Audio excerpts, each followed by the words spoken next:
साल था 1857। जरा सोचिए, भारत की जमीन पर एक जंग का मैदान है।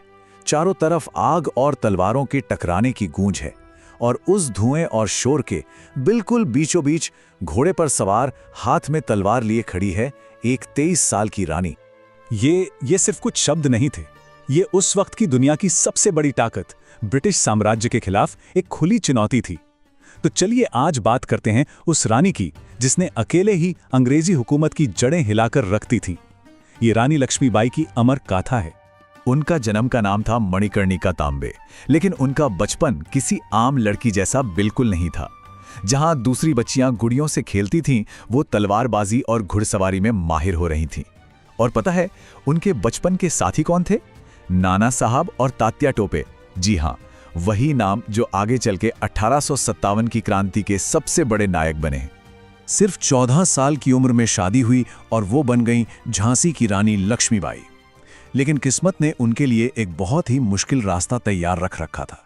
पहले उन्होंने अपने बेटे को जन्म के कुछ ही महीनों बाद खो दिया और फिर जल्द ही उनके पति महाराजा गंगाधर राव भी नहीं रहे।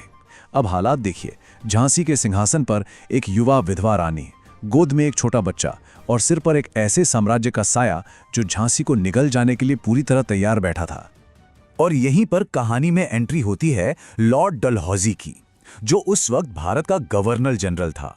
एक ऐसा आदमी जिसने भारतीय रियासतों को हड़पने के लिए एक बहुत ही शातिर पॉलिसी बनाई थी। इस पॉलिसी का नाम था डॉक्ट्रिन ऑफ लैप्स। कहने को तो ये एक सीधा सा कानून था कि भाई अगर किसी राजा का अपना कोई बेटा नहीं है तो वो गोद लिए हुए बेटे को अपना वारिस नहीं बना सकता और वो राज्य सीधे सीधे ब्रिटिश साम्राज्य का हिस्सा बन जाएगा। बहाना था अच्छा शासन देने का, लेकिन असली मकसद साफ था, भारत में अपने साम्राज्य को और फैलाना। असल में ये कोई कानून नहीं था, ये तो राज्यों को निगलने वाली एक मशीन थी। इसी का इस्तेमाल करके अंग्रेजों ने एक के बाद एक, सतारा हो, नागपुर हो, कई रियासतों को अपने कब्जे में ले लिया। और फिर साल 1854 में यही फैसला झांसी के लिए भी सुना दिया गया। लेकिन रानी लक्ष्मीबाई ने तुरंत हथियार नहीं उठाए। नहीं, उन्होंने पहले हर कानूनी रास्ता आजमाया, लंदन तक अपील भेजी, ब्रिटिश सरकार से बातचीत करने की हर मुमकिन कोशिश की, ये साबित करने की कोशिश की कि उनका हक जायज है, लेकिन उनके लिए हर दरवाजा बंद कर दिया गया। तो अब रानी के सामने सिर्फ दो ही रास्ते थे, या तो अंग्रेजों की पेंशन लेकर चुपचाप एक कोने में बैठ जाएं, या फिर अपनी झांसी के सम्मान के लिए लड़ें। उन्होंने दूसरा रास्ता चुना। उन्होंने पेंशन को ठोकर मारी और अपनी सेना तैयार करना शुरू कर दिया। और इस सेना में सिर्फ पुरुष नहीं बल्कि महिलाओं की एक बहादुर टुकड़ी भी शामिल थी। जनवरी 1858, ब्रिटिश जनरल ह्यू रोज 22,000 से भी ज्यादा सैनिकों और भारी भरकम तोपखानों के साथ झांसी के किले को चारों तरफ से घेर लेता है। दूसरी तरफ अपने घर की रक्षा करती हुई एक बहुत छोटी सी सेना। अंग्रेजों का संदेश साफ था, हथियार डाल दो। रानी का जवाब था, कभी नहीं। ये बात आज भी सुनने में अविश्वसनीय लगती है, लेकिन झांसी ने अपने से 10 गुना बड़ी और कहीं ज्यादा ताकतवर सेना को पूरे 2 हफ्तों तक किले के बाहर रोके रखा। ये सिर्फ एक घेराबंदी नहीं थी, ये हिम्मत और इच्छा शक्ति की एक ऐसी लड़ाई थी जिसकी मिसाल मिलना मुश्किल है। इस लड़ाई में रानी सिर्फ एक रानी नहीं थी, वो एक कमांडर थी। वो खुद किले की दीवारों पर घूम घूम कर अपने सैनिकों का हौसला बढ़ा रही थी, यहां तक कि उन्होंने खुद तोपें भी चलाई। किले की हार लड़ाई से नहीं बल्कि धोखे से हुई। अंदर के ही किसी गद्दार ने दुश्मन के लिए किले का एक दरवाजा खोल दिया। पर लक्ष्मीबाई ने हार तब भी नहीं मानी।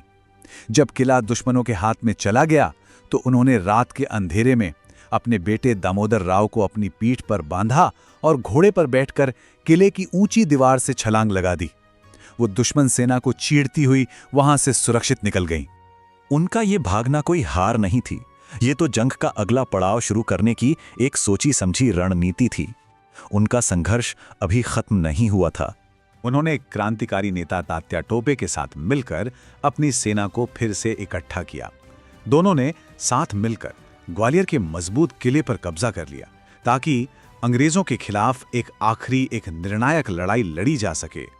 17 जून 1858 ग्वालियर के पास रानी लक्ष्मीबाई ने वो किया जो शायद ही इतिहास में किसी रानी ने किया हो। वो खुद अपनी घुड़सवार सेना को लीड करते हुए बिजली की रफ्तार से सीधे अंग्रेजी सेना के बीच जा घुसी। लड़ते लड़ते वो बुरी तरह से घायल हो गईं। जब उन्हें लगा कि उनका अंत अब पास है तो उन्होंने अपने सैनिकों को एक आखिरी आदेश दिया।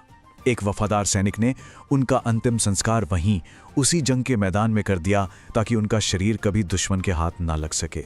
महज 29 साल की उम्र में उन्होंने अपनी जान दे दी, लेकिन उनकी मौत उनकी कहानी का अंत नहीं थी, बल्कि ये तो एक अमर विरासत की शुरुआत थी। शायद उनको सबसे बड़ी श्रद्धांजलि किसी और ने नहीं बल्कि उनके दुश्मन जनरल ह्यू रोज ने ही दी। उसने लिखा था, सारे विद्रोहियों में वो सबसे ज्यादा खतरनाक और सबसे बहादुर थीं। जरा सोचिए, दुश्मन के मुंह से निकले ये शब्द उनके कद को बयां करते हैं। आज भी पूरे भारत में उनकी मूर्तियां हमें उनकी याद दिलाती हैं। भारतीय सेना में उनके नाम पर एक रेजिमेंट है और उनकी बहादुरी की कहानी स्कूलों में हर बच्चे को सुनाई जाती है।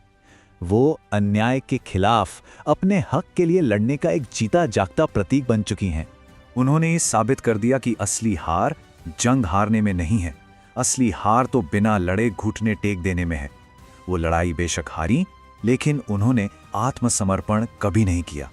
उनकी कहानी हमें सोचने पर मजबूर करती है कि जब अन्याय के खिलाफ खड़े होने का सवाल आता है तो एक अकेले इंसान का पक्का इरादा आखिर क्या कुछ नहीं बदल सकता।